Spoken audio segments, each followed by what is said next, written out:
One of the keys to success in Football Manager is to know your squad. You need to know which players will likely perform well and which players you need to move on. Of course, this means you've got to figure out pretty early on if you want to push an older player out of the way to make room for a better younger player. Of course, that's a lot easier said than done. You can't just indiscriminately get rid of all your old players, put a bunch of kids out there, and expect to magically be successful. I've tried that before, it doesn't work. What you've got to do is you've got to figure out how to evaluate your players. Now, as you know, Football Manager kind of makes that easy for you by using its star rating system. The star ratings are only a reflection of your backroom staff's ability to analyze your players, of course. But if you mess around with it a little bit, you'll discover that most of your backroom staff have more or less the same opinions on your players.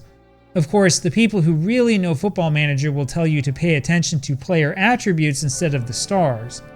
But what attributes should you focus on, and how do you know that those attributes are actually important? This is one of the sticking points in Football Manager, and this has been a controversial topic for years now. And I'm betting that most of you guys know where I'm going with this. For the past couple of years, FM Arena has been the home to deep research on Football Manager attributes. And since their attribute testing began on FM 21, the results have more or less been the same. Regardless of which version of Football Manager you play, increasing pace and acceleration will always result in more victories, more goals scored, and fewer goals conceded. And reducing pace and acceleration by even a small amount will result in more losses, fewer goals scored, and more goals conceded. There's been a lot of skepticism about these results in the community. So first things first, you need to understand the methodology, or how these tests work. The methodology behind these findings is actually really simple. For the FM24 test, the team stuck every attribute for every player at 8, and then increased the value of a certain attribute for every player on the team to 20, and then ran a huge number of test games. The results were then averaged over 38 matches, playing against the same average team every game. The report then gives you the difference in the number of team points over 38 matches, the increase in the number of goals for, and the increase in the number of goals against. Now, what they did here is as close to a controlled experiment as we can get. They used the Football Manager real-time editor, which allows them to hold every other variable constant. That includes things like morale, fatigue, tactical familiarity, and so on. It's not realistic because your save won't play out exactly like this. However, it is very valuable because it helps us see which attributes matter in the match engine and which ones don't. Now, one of the things to learn from this is that meta attributes really are a thing in Football Manager. High levels of pace and acceleration are almost always correlated with success. Meanwhile, physical attributes such as agility and natural fitness don't do quite as much for your long-term success. Oddly enough, anticipation, work rate, and concentration seem to be more important than determination, even though a lot of us tend to naturally focus on determination. And there are a ton of mental attributes that seriously have no impact whatsoever on the match engine. For the most part, technical attributes also have a negligible impact at best, which is something that should still be surprising to most FM players. There are a few points about this that I really need to make clear to clear up some of the confusion that comes about. First of all, pace and acceleration are the most important attributes regardless of which position your player plays. In other words, the fastest center backs in Football Manager will always be the best center backs. There's actually been a lot of discussion about this over on FM Arena, discussion that goes back years, and there have been quite a few people who have put this theory to the test. So in one test in FM 23, the team took Bournemouth, gave them a powerful tactic, and just started testing. With the default settings and an average current ability of only 122, Bournemouth wound up in 4th place, which shows you how powerful that tactic must have been. After adding 2 points to acceleration, agility, pace, anticipation, concentration, work rate, and dribbling, the 7 meta attributes, Bournemouth shot up to 2nd place. This is despite the fact that their average current ability was only 142, which is surely below the average current ability of Manchester United. After adding 3 more points to those 7 meta attributes, Bournemouth won the league fairly easily. Notice that the average current ability was still less than 150. I could point to a lot of studies like that. In other words, the meta attributes are generally the same for all players, regardless of position, and some attributes are more powerful than others. Now, I know what the critics say, and I've seen the videos by Zealand. You're not going to find guys with pace and acceleration ratings of 20 on the transfer market. But the thing is, you can train that out of your players. As I mentioned before, training in Football Manager is fundamentally broken. If you want to maximize your success, you need your players to get pace and acceleration as high as possible. The trick is to have your youth players do no training at all. You want all your players to train with double intensity. You also want your players to have a training focus on quickness. The rest-only training formula also works with first-team players. However, some people on FM Arena have found that this slightly modified training schedule can help as well. You can test this out for yourself if you like. Now, I found that this is the most natural way to get slow youth players to suddenly become fast. You see, a lot of training in Football Manager is actually about reassigning current ability values rather than what I think we would naturally expect to be training. And for whatever reason, the default training module makes it so that rest increases physical attributes. I don't know why, but I do know that that's how it works. And so you can grow your own super fast superstar players at home.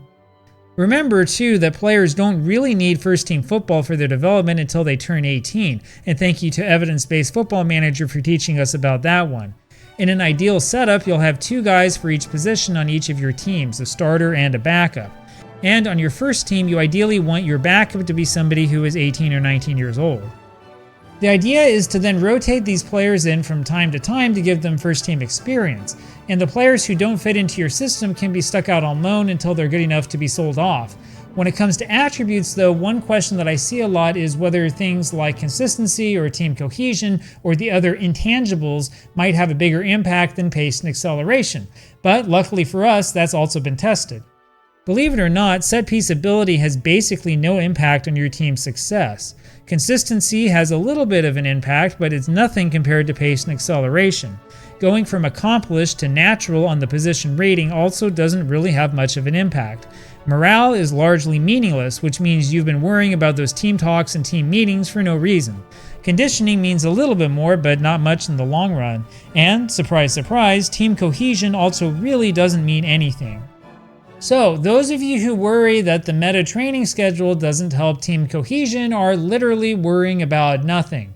The meta attributes mean a lot more than all of that other stuff. But the hard thing about the meta attributes is figuring out how to weigh them. Now, there are a lot of attributes that you need to remember, and it can be really hard to remember things beyond pace, acceleration, and jumping reach. Instead of finding guys with a perfect 20 in both speed ratings, you're more likely to run into tricky situations like this one. One guy's a little bit faster, but his anticipation and his work rate are not any good. Actually, you should go with a guy who is slightly slower because, all things being equal, he's a little bit better in the attributes that matter overall. This means that each of these attributes carries with it a certain weight.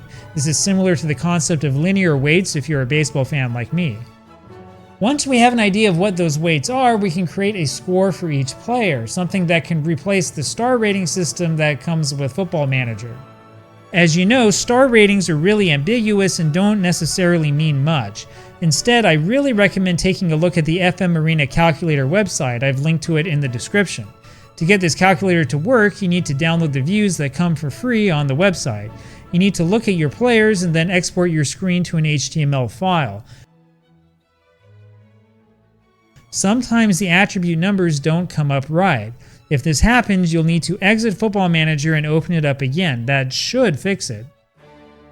I had to mess around with this a little bit, but it did work for me in the end. Now sometimes you've got to poke around with the skin settings for a little while before it works right, before it shows you the numbers. Anyway, once you get an HTML file that has the numbers in it, then upload it to the website and just use its online interface. Anyway, when it works right, this is what the interface will give you for your squad players. The scoring system might look complicated, but it really isn't. Basically, it applies the attribute weights to your player's attributes and then comes up with a certain score, which lets you weigh one player against another one really easily. Now, when I look at my New York City FC squad, I don't see a lot of surprises here, except that there are some players like Malachi Jones that look like they have really good attributes.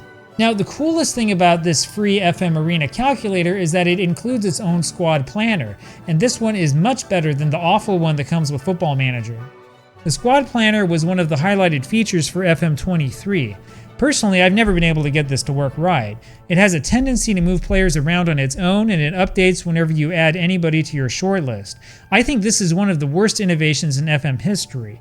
However, the FM Arena calculator has a squad planner that is a lot faster and much easier to use. And the system makes it really easy for you to go position by position and figure out who you want to keep and who you want to sell. And it can do even more, including helping you figure out which players you've scouted are the best deals. It really is fantastic, and it's amazing for a free tool. Anyway, all in all, keep in mind that attributes are not created the same, and some things that the game makes you think are important, like morale, really are not that important. In the end, it's all about pace and acceleration, and it's been this way since the first Championship Manager game was released decades ago. Okay, I don't have any special access or knowledge. However, I am convinced that FM26 will be the same as the earlier versions of the game. I mean, if Sports Interactive really wanted to nerf acceleration and pace, they would have to rewrite the entire match engine. I just don't see that happening. Not in FM26 for sure, and also not for any Football Manager game in the foreseeable future. In other words, acceleration and pace will always be the key attributes.